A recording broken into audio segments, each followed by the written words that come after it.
All right, so I thought as I was getting this thing ready to go for fall Crandon, we leave for there in about 3 days. So it's a little bit of a mad dash to get everything ready. So I apologize if the garage is a little bit messy in this video, but I thought it'd be nice to make a video to give you an idea of what all goes into a short course cart. Now there's two manufacturers of these. All the West Coast guys, they run what's called a trophy cart.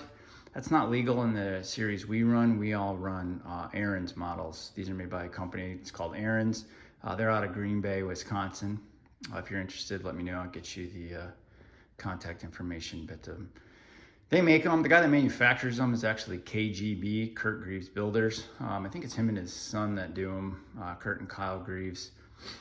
They make all kinds of stuff. Kyle runs Pro Light, so they're pretty good at what they do.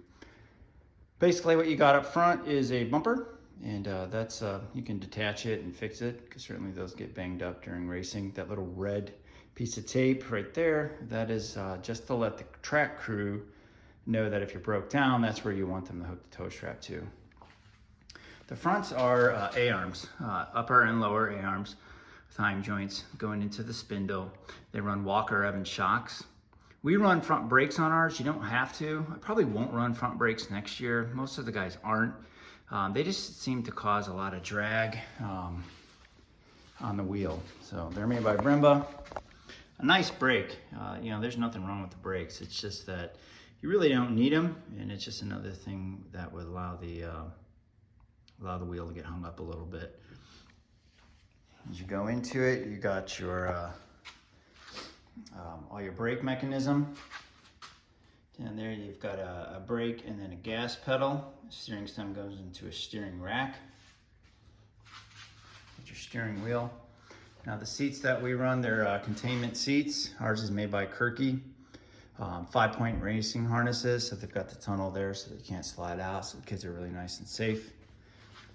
We run a removable window net on the driver's side, but then on the passenger side, you know, what would be the passenger side, that one's not removable. Those are both All-Star. Now the window nets and the safety harnesses, they've got dates on those. And during tech inspection before each race, they make sure that those have not expired. If they do expire, then you certainly have to replace them. Nerf bars, kids get into each other. And in the back, these guys run Briggs & Stratton motors. They're a 12 horsepower motor, 11 or 12, I've seen it both ways. They've got to be sealed, can't touch them. Pretty much everybody in our series does it by this Faster Motors out of, it's right around Green Bay. I think you might even be in Green Bay. And then they run a Shockwave Junior Dragster clutch system. So you're not seeing it there, but a belt would connect those two guys. We keep the belts off unless we're actually getting ready to go drive. You are allowed to change parts in those. The springs, especially here, it's running a purple spring. We'll probably change that to an orange spring. And then down there on the driven or the secondary, you're allowed to, I actually don't know if you can change the spring on that, but you can certainly advance it, like kind of advancing timing, I guess, but it's not timing, but you could, there's little holes down here that you can move where the spring goes originally into a different hole to try to make the string a little bit stronger or a little bit weaker. That transfers the power down to a jack shaft. And then the jack shaft goes to another sprocket that then goes to the rear. Chains are a big deal. You know, we got to make sure that those stay clean and that things aren't moving. On the jack shaft, we actually didn't finish a race because the key on the jack shaft came out and then moved the sprocket over, and it was just spinning and nothing was happening. So I put those little collars on it to keep that from happening. Walker Evans shocks again in the back.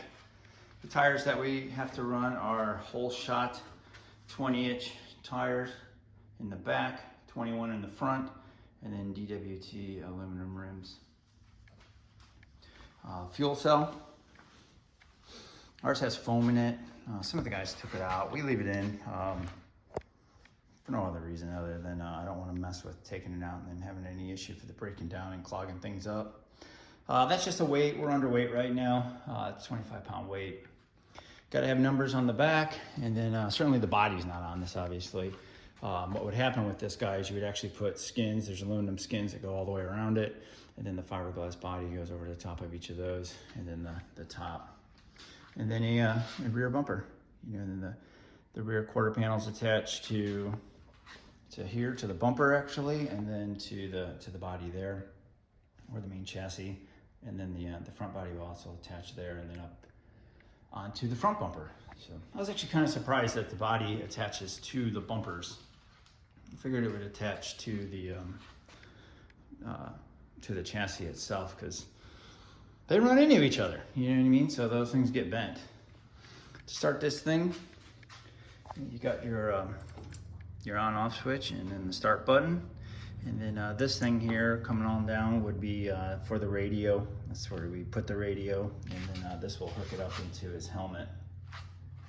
You enter these guys by coming through the back, and then actually through the top. There's a hatch there that the kids can get into.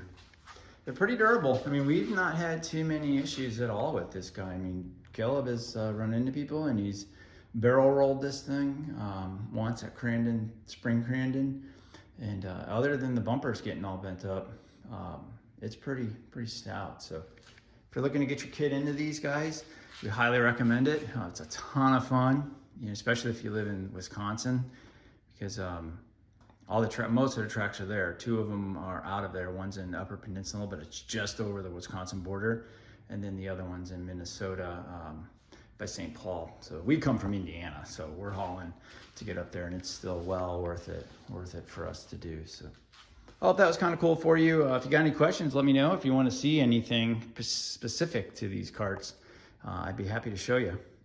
Thanks for watching, and if you're not doing anything Labor Day weekend, head up to Crandon. It's a good time.